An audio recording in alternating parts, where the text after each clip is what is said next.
Hi, folks. Alex Wiseman here. Great to be talking to you. I'm actually coming to you from Rwanda right now, which is very exciting to be in and to be experiencing. So I'm probably a little distracted by everything that's been going on during the day. So please bear with me as we move through this. I want to spend a couple of screencasts talking to you about the book by Thomas Wren called Conceptions of Culture, in particular the first three chapters of that book, and also looking at some of the ways that education, and in particular multicultural education, is linked to conceptions of culture, and then linked back to critical pedagogy, and then finally further linked to comparative and international education. So we're going to take a little bit of a long and winding path as we're talking about this, but hopefully it will be exciting and helpful and make a lot of sense as we go through it. So one of the first things I want to do is just jump right into the first part of Wren's book, the Conceptions of Culture book. He spends a lot of time in the first three chapters in general talking about definitions and the difference between formal and informal definitions of some pretty basic concepts, in particular multicultural education, multiculturalism, and just culture itself. So let's walk through that a little bit and see what he's got going for us. The first thing he does is he spends some time talking to us about the differences between formal and informal definitions. And he says, and I don't have this on the slide, but he says on page 12, let's see if I can write that here. This is a test for me. Apparently I can't write it too well. Let's see, how do I undo that? Anyway, page 12, I won't try to write it too much. There we go. Oh, there we go. He looks at the continuum of closed and open concepts and definitions, and he talks about how on the closed concept side, in other words, there are lists of necessary and sufficient conditions for something in a classical categorical format. That's where you have formal definitions, and they provide conditions of application. But on the other end of the spectrum, he talks about informal definitions being providing descriptive features like goal statements or examples or ideal types or lists of components. And what he's saying is that as we look at sort of the history of multicultural education and conceptions of culture that fit within education in a multicultural sense, that there is a mix of both closed and open concepts, or both formal and informal definitions. And he spends a lot of chapter 1 literally walking through sort of a historical development of these formal and informal definitions of multicultural education. And I thought it might be helpful to go over those a little bit, at least right here at the beginning, so we can start to think about what multicultural education is and why we care. Now, our discussion right now isn't going to be a replacement for looking at what he says in the book, because he makes specific references to the actual authors that wrote each of these formal and informal definitions, and he gives some context for when and how these definitions were created or what they were being applied to. And I'm going to talk about them in a little more of a loose way, so I'm not going to tie them necessarily to exactly the authors and the context, but really talk about the concepts more broadly speaking. Now, in thinking about socio-cultural issues in comparative and international education, we may not have been already talking about multicultural education specifically. It's kind of got its own unique home or unique conceptual space. Multicultural education is something that it also has some baggage that comes with it. And so working through these formal and informal definitions will help us maybe unpack some of that baggage and deconstruct a little bit what each of these terms and definitions does or does not mean. It will also help us think of how we're connecting sociocultural issues to education and the ways that educators and education systems try to create those connections. Because I think one of the ways that we've been thinking about how society and culture are interacting with education, at least in comparative and international education, has looked at the way that society and culture are part of the context for education rather than part of the content.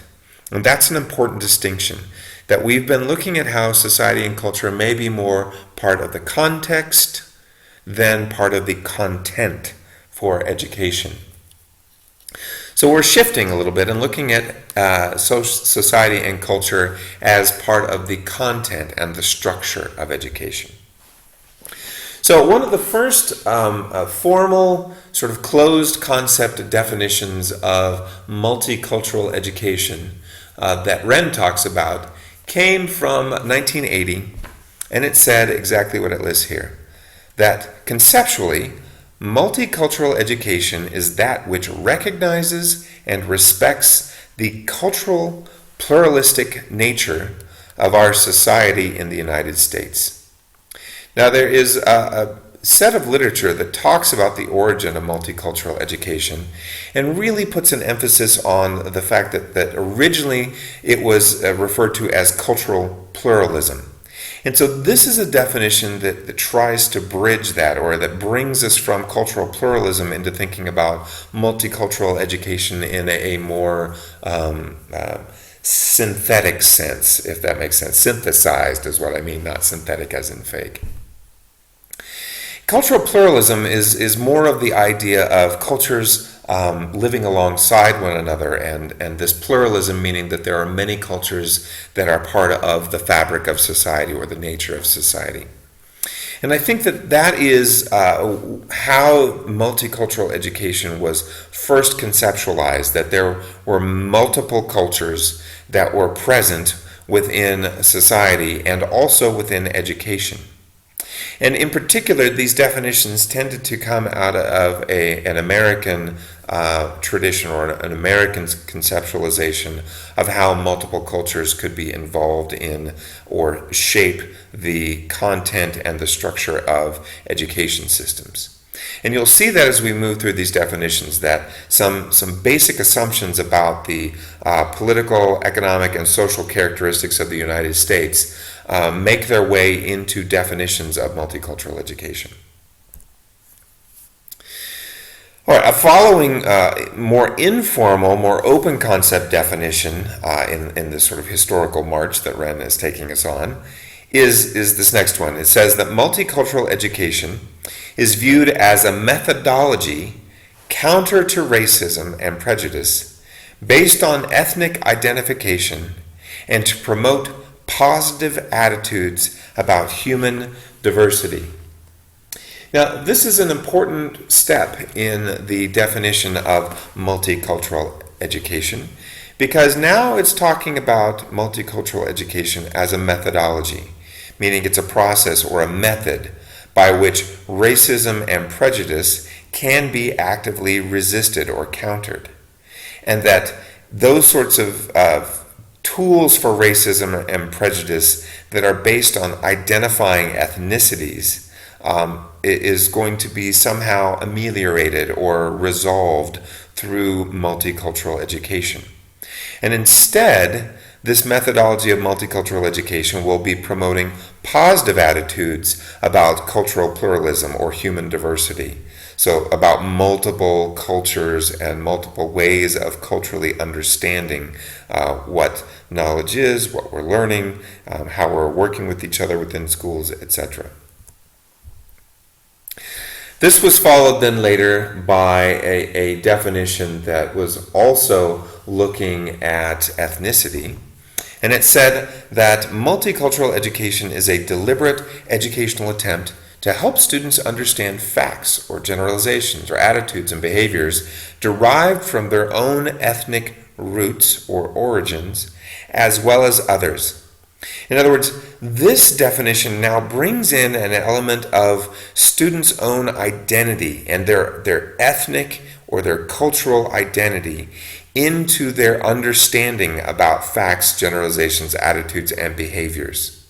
So using each student's own ethnic or cultural identity to build an understanding about what they're learning in school, or to shape specifically the content of education to reflect with, or to align with, or to investigate students' own ethnic origins was a significant step forward, quite frankly, in multicultural education. And then we have, at this point, another informal definition, which says that in this educational process, I'm over here, students will unlearn racism or ethnocentrism and recognize the interdependent fabric of our human society, giving due acknowledgement for contributions made by various ethnic groups throughout the world. So this one is I think, interesting, because in many ways the third formal definition and the third informal definition are both addressing issues of identity. But in one, we're using students' own ethnic roots or own ethnic identity in order to deliberately help or facilitate the understanding of facts, generalizations, attitudes, and behaviors through education. Whereas in the informal one, we're actually unlearning racism by unlearning ethnocentrism, which in many ways could be derived from this. So in other words, this informal definition is sort of a counter to this formal definition. As we move on, a fourth formal definition is that a field of multicultural education becomes a field of student and an emerging discipline whose major aim is to increase equal educational opportunities for students from diverse racial, ethnic, social class, and cultural groups. Now, this is taking multicultural education even one step further and calling it a field of student and emerging disciplines whose aim is to do these sorts of things, to increase and to actively create equal educational opportunities for students from many different racial, ethnic, social class, and cultural groups. So I think what we're seeing here is this constant development and building of the definitions, both formal and informal or open and closed definitions of multicultural education, to reflect increasingly meaningful and thoughtful understandings of what it means to be both aware of a diverse range or multiple ways of understanding culture and identity, but also realizing that there is an importance to recognizing one's own identity and then building off of that to create an understanding or to facilitate an understanding of a more broad synthesis or integration of identities. And then let me go through quickly these last three. So a fourth informal one is that one of the important goals is to help all students acquire the knowledge, attitudes, and skills needed to function effectively in a pluralistic, democratic society. So now we have these assumptions that kind of go along with American attitudes about politics and society. To interact, negotiate, and communicate with peoples from diverse groups in order to create a civic and moral community that works for the common good. So now again we have some political ideology that's leaking in here. And then a fifth formal definition and informal definition I think we will address when we come back in the next screencast.